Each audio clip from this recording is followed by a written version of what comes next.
terrible ancestor. And the men of his day loved him. They loved him not only as victorious armies have loved great commanders, they loved him with a more intimate feeling as one of themselves. In the words of a contemporary, he had a most happy way of gaining the affectionate respect of all who had the felicity to serve under his command. To be so great and to remain so accessible to the affection of one's fellow men is the mark of exceptional humanity. Lord Nelson's greatness was very human. It had a moral basis. It needed to feel itself surrounded by the warm devotion of a band of brothers. He was vain and tender. The love and admiration which the Navy gave him so unreservedly soothed the restlessness of his professional pride. He trusted them as much as they trusted him. He was a seaman of seamen.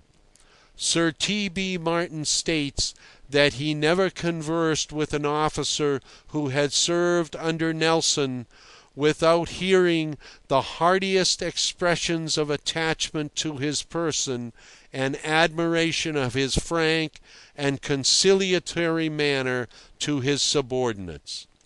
And Sir Robert Stopford, who commanded one of the ships with which Nelson chased to the West Indies a fleet nearly double in number, says in a letter, "We are half starved and otherwise inconvenienced by being so long out of port, but our reward is that we are with Nelson."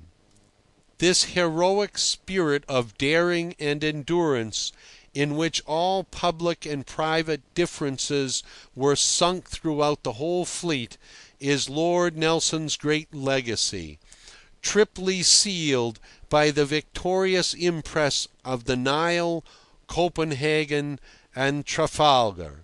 This is a legacy whose value the changes of time cannot affect.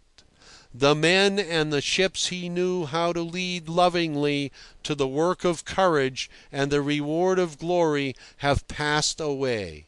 But Nelson's uplifting touch remains in the standard of achievement he has set for all time. The principles of strategy may be immutable. It is certain they have been and shall be again disregarded from timidity, from blindness, through infirmity of purpose. The tactics of great captains on land and sea can be infinitely discussed. The first object of tactics is to close with the adversary on terms of the greatest possible advantage.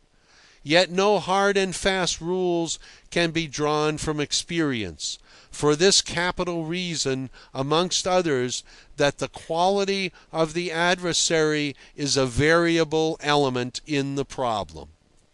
The tactics of Lord Nelson have been amply discussed, with much pride and some profit. And yet truly they are already of but archaic interest. A very few years more, and the hazardous difficulties of handling a fleet under canvas shall have passed beyond the conception of seamen who hold in trust for their country Lord Nelson's legacy of heroic spirit. The change in the character of the ships is too great and too radical. It is good and proper to study the acts of great men with thoughtful reverence, but already the precise intention of Lord Nelson's famous memorandum seems to lie under that veil which time throws over the clearest conceptions of every great art.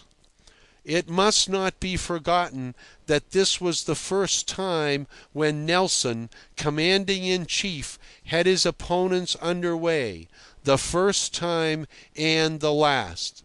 Had he lived, had there been other fleets left to oppose him, we would, perhaps, have learned something more of his greatness as a sea officer.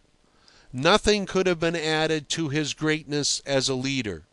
All that can be affirmed is that on no other day of his short and glorious career was Nelson more splendidly true to his genius and to his country's fortune. Chapter 48. And yet the fact remains that had the wind failed and the fleet lost steerage way, or worse still, had it been taken aback from the eastward, with its leaders within short range of the enemy's guns, nothing, it seems, could have saved the headmost ships from capture or destruction.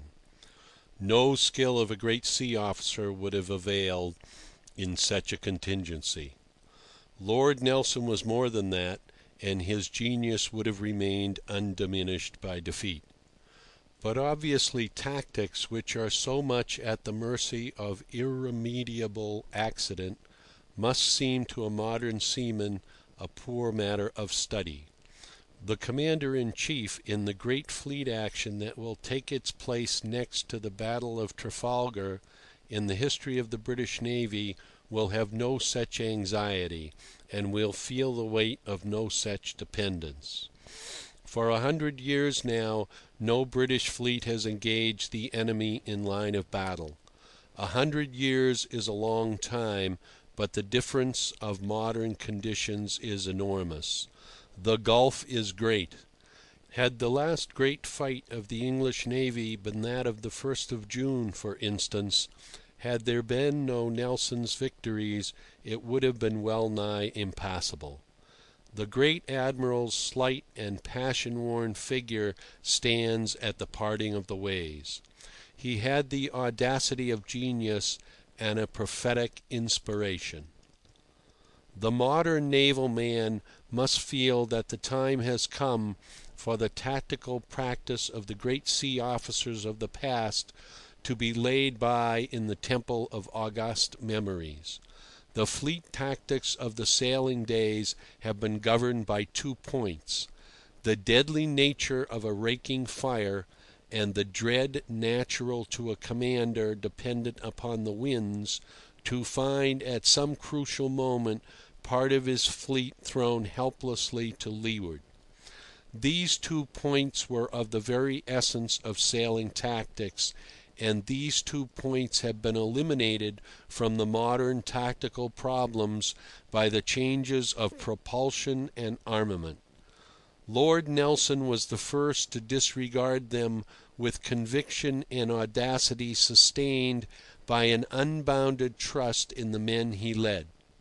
This conviction, this audacity, and this trust stand out from amongst the lines of the celebrated memorandum, which is but a declaration of his faith in a crushing superiority of fire as the only means of victory and the only aim of sound tactics.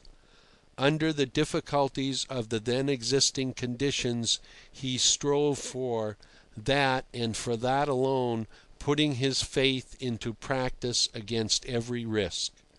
And in that exclusive faith, Lord Nelson appears to us as the first of the moderns.